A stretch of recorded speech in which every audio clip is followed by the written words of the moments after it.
Queridos irmãos e irmãs, hoje, dia 23 de setembro, nós celebramos a memória de um grande santo da nossa igreja, São Padre Pio. Padre Pio nasceu numa cidade chamada, ele morreu em Pietrelcina, mas ele nasceu ali na Itália, próximo a Nápoles, lá para o sul da Itália. E ele, desde criança, ele foi escolhido por Deus para a santidade. E existe isso, né? Tem algumas pessoas que Deus escolhe. Assim como ele escolheu Pedro, assim como ele escolheu a Virgem Maria para ser a mãe de Jesus, assim como ele escolheu José para ser o pai do filho dele, ele escolhe pessoas para tratar de uma forma diferente, para amar de um jeito diferente. Não quer dizer que ele não ame a todos nós, mas ele escolheu o Padre Pio desde pequeno. Ele ainda quando criança, com 5 anos de idade, ele via a Virgem Maria e conversava com ela. Ela geralmente aparecia para ele com o menino Jesus no braço, e ele conversava com ela e também com o anjo da guarda. Falar com o anjo da guarda era como falar entre mim e você, sem nenhuma dificuldade. Ele então, desde muito pequeno, tinha sempre momentos de profunda oração, de entrega a Deus. Depois, quando o jovenzinho decide seguir a Cristo através da ordem franciscana, se faz franciscano e vai então viver a sua vida religiosa. Foi ordenado padre, mas desde sempre ele tinha uma saúde muito frágil.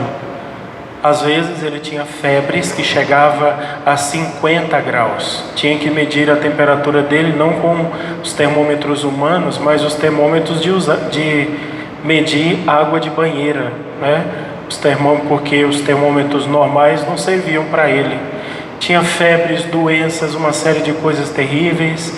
Aí logo depois de ordenado ele ficou tão ruim que acharam que ele ia morrer, mandou ele para casa. Ele ficou em casa durante um tempo, a mãe cuidando dele, e ainda para piorar a situação, para melhorar a situação, aconteceu um fenômeno com o Padre Pio.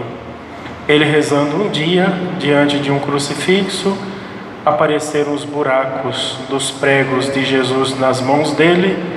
E ele também passou por um processo que Santa Teresa d'Ávila nomeou como transverberação.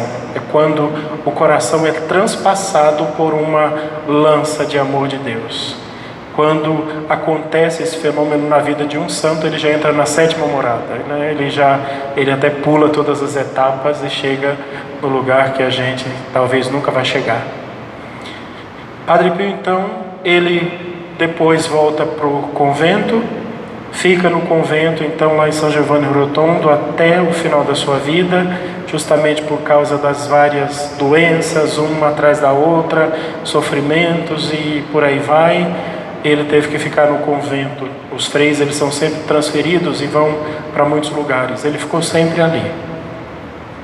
Além da doença, do sofrimento que ele tinha, ele foi perseguido pela própria igreja. Quando apareceram as chagas nele, disseram que ele estava mentindo, caluniaram o Padre Pio, suspenderam ele de ordem. Ele ficou 10 anos sem poder celebrar nem atender confissões. E a igreja manda um inquisidor, essa palavra é feia, mas é alguém que vai lá vigiar a vida do Padre Pio a vida inteira. Ele era perseguido pela igreja e também pelo demônio, que várias vezes batia nele, ele acordava ensanguentado no outro dia, uma série de coisas. Mas no meio de tudo isso, ele mantinha sempre uma vida profunda de oração, amor à Virgem Maria, penitências terríveis, a pão e água e várias outras coisas, silício e um monte de coisa. Mantinha uma vida tremenda de penitência. Mas ele era um fenômeno, ele fazia coisas extraordinárias. Por exemplo, uma mulher tinha um bebezinho de 6 meses, o bebê foi desenganado dos médicos, ela decidiu comprar uma passagem e ir até a cidade do Padre Pio para vê-lo. O bebê morreu quando ela ia embarcar no trem, ela pegou a criança, colocou dentro da mala, fechou e levou a criança morta para San Giovanni. E quando chega lá, o Padre Pio abre a mala, pega o bebezinho, começa a chacoalhar e rezar, e a criança volta à vida e fica curado da doença que ele tinha, que os médicos não conseguiam conter. Ele era um fenômeno, de todos os lados iam fotógrafos, jornalistas, todas as vezes que ele aparecia para celebrar a missa era um fenômeno, milhares e milhares de pessoas. Vocês podem encontrar isso na internet, no YouTube, tem tudo isso e várias outras histórias a respeito desse grande santo.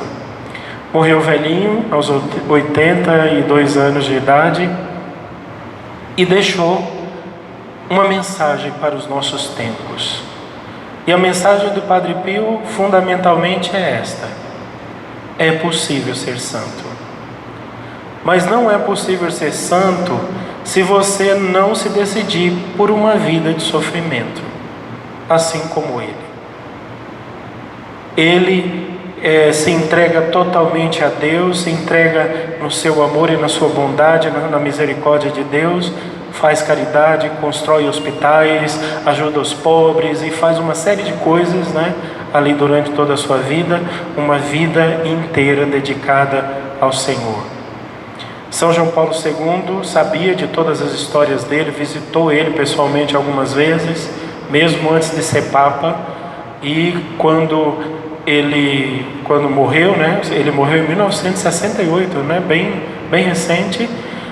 Em 1999 o Papa São João Paulo II beatificou ele, em 2002 canonizou São Padre Pio e foi um dos grandes divulgadores da devoção de São Padre Pio.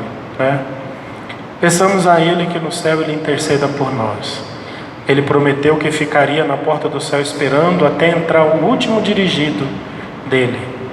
Sejamos dirigidos de Padre Pio. Peçamos a ele que ele venha nos ajudar e nos ensinar a ser santos, que a gente aprenda a viver como escolhidos, assim como ele sempre se sentiu escolhido desde criança, escolhido para o céu.